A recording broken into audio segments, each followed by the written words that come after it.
Hi guys! In this video, you're gonna learn how to fix ChatGPT too many requests in 1 hour. Try again.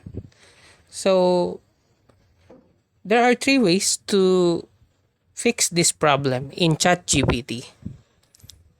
First, you need to wait for 25 to 40 minutes so that ChatGPT AI website will fix their problems to your account. Number two, way to fix ChatGPT is to have another account.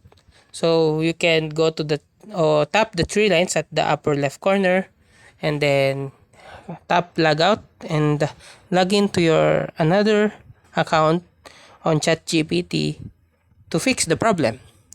And the third and last option is by installing VPN to your uh, phone or laptop. So that's how to fix ChatGPT too many requests in 1 hour. Try again. If you like this video, please click the subscribe button and click the bell icon to notify you to our next tutorial.